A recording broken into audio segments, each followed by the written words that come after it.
दोस्तों, जब भी हम एस्ट्रोनॉमी के बारे में पढ़ते हैं, अपने इस ब्रह्मांड के बारे में पढ़ते हैं, तो सबके मन में ये सवाल आता है और आना भी चाहिए कि ब्रह्मांड को समझने के समय कि क्या एलियंस सच में होते हैं, क्या एलियंस का वजूद सच में है।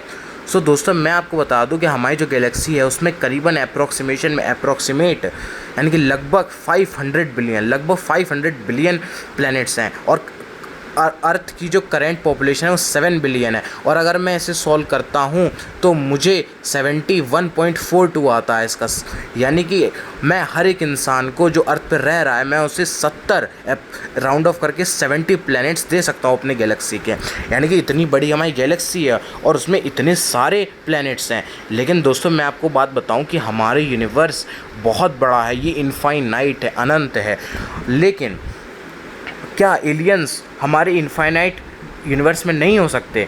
सो दोस्तों, इसका आंसर अभी किसी को नहीं पता कि क्या एलियंस सच में मौजूद हैं, क्योंकि सर एल्बर्ट आइंस्टाइन जो कि बहुत ग्रेट फिजिसिस्ट थे, उन्होंने ये कहा था कि एलियन के वजूद को ना मानना ये बिल्कुल ऐसा ही होगा कि एक समुद्र में जाके एक चम्मच भर उसका पानी निकालना और यह कहना कि इसमें शार्क नहीं है तो पूरे समुद्र में भी शार्क नहीं होगी। दोस्तों, हमारा ब्रह्मांड बहुत बड़ा है और हम नहीं जान सकते कि इसमें और क्या क्या रहस्य इसमें हो सकते हैं। सो दोस्तों, उसको समझने के लिए आइए समझ लेते हैं कि सिविलाइजेशन कितनी प्रकार की होती हैं। सो दोस्तों, थ्री टाइप की सिविलाइजेशन होती हैं, जो कि है टाइप 1, टाइप 2 और टाइप 3। टाइप 1 में दोस्तों वो प्लेनेट आता है जो कि अपने धरती के जितने भी रिसोर्सेज हैं उन्हें वो पूरा उसे इस्तेमाल करने की ताकत रखे। टाइप 2 जो दोस्तों अपने सन का, जिसका भी जो सूरज है उसको पूरा इस्तेमाल करने की ताकत रखे। और टाइप 3 वो जो कि अपनी पूरी गैलेक्सी का जितना भी रिसोर्स है, एनर्जी है, उसको इस्तेमाल करने की ताकत रखे। और अभी हम टाइप 1 में 0.73 के स्केल पे लाई करते हैं। अब दोस्तों, इसका बहुत बड़ा जवाब ये भी होगा कि एलियन अभी तक हमें क्यों नहीं मिले, तो दोस्तों उसका जवाब हम फर्मी पैराडॉक्स से देते हैं कि दोस्तों उसका आंसर ये है कि हो सकता है एलियन बहुत ज़्यादा एडवांस हो, वो टाइप 3 की सिविलाइजेशन में हो और हमसे वो कम्युनिकेट नहीं करना चाह रहे हैं। क्योंकि आप खुद ही बताइए कि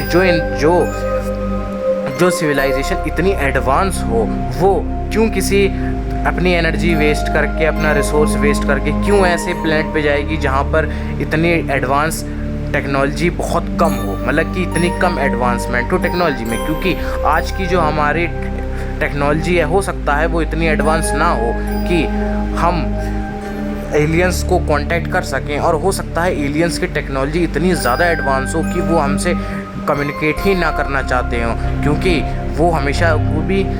कोई भी इंसान हमेशा अपना फ़ायदा ढूंढता है, कोई भी इंसान क्या, कोई भी सिविलाइजेशन हमेशा अपना फ़ायदा ढूंढती है कि उसे वहाँ जाने में क्या मिलेगा। आप खुद बताओ, उसे धरती पे, पृथ्वी पैन पे क्या मिलेगा, वो अपना रिसोर्स और एनर्जी क्यों वेस्ट करे। अब सेकंड आंसर दोस्तों इसका जो सबसे बड़ा ये है, द स्पीड ऑफ लाइट। दोस्तों, जब धरती बनी तो हो सकता है, क्योंकि दोस्तों धरती को बने हुए बहुत साल हो गए, 13 to 14 अरब साल पहले धरती बनी थी। और हो सकता है एलियंस की जो सिविलाइजेशन हो वो हमारे प्लेनेट से बहुत ज़्यादा डिस्टेंस पे हो, और हो सकता है उनके पास वो लाइट जा रही हो जो उस वक्त निकली थी और वो उस वक्त जब धरती बनी रही थी उस वक्त की इमेज देख रहे हो। आइए अब इसको समझ लेते हैं एक अच्छे उदाहरण से। दोस्तों, अब आप मुझे ये बताइए कि हम किसी चीज़ को कैसे देख सकते हैं। सो दोस्तों, उसका आंसर यही होगा कि अगर कोई भी ऑब्जेक्ट पे कोई भी इंसिडेंट लाइट हो, यानी कि कोई भी लाइट इंसिडेंट हो, और जब वो हमारे रिफ्लेक्ट होकर हमारी आंखों में आए तभी हम किस चीज़ को देख सकते हैं। तो वैसे ही दोस्तों हो सकता है कि हम सिविलाइजेशन बहुत दूर हो, एलियन वाली सिविलाइजेशन हमारे अर्थ से बहुत दूर हो, और वो जो लाइट वहाँ से उस समय निकली थी धरती के जस्ट जब धरती बन रही थी तो वो लाइट निकली हो, और वो अब जाके एलियंस के सिविलाइजेशन पे पहुंची हो। तो हो सकता है उन्हें उस वक्त की इमेज दिख रही होगी जब धरती हमारी बन रही थी, तो उन्हें ये नहीं पता चल पाएगा कि धरती पूरी कंप्लीट हो चुकी है। उन्हें हो सकता है उस वक्त की इमेज दिख रही हो जिस वक्त की हमारी जब धरती बन रही थी, या फिर उस वक्त की भी उन्हें इमेज मिल सकती है जब बिग बैंग हो रहा हो। तो वो ये नहीं समझ पाएंगे कि क्या रियलिटी में वहाँ कोई अर्थ मौजूद है, कोई हमारे जैसे वहाँ जीव रहते हैं। तो ये दोस्तों था आज का वीडियो फर्मी पैराडॉक्स।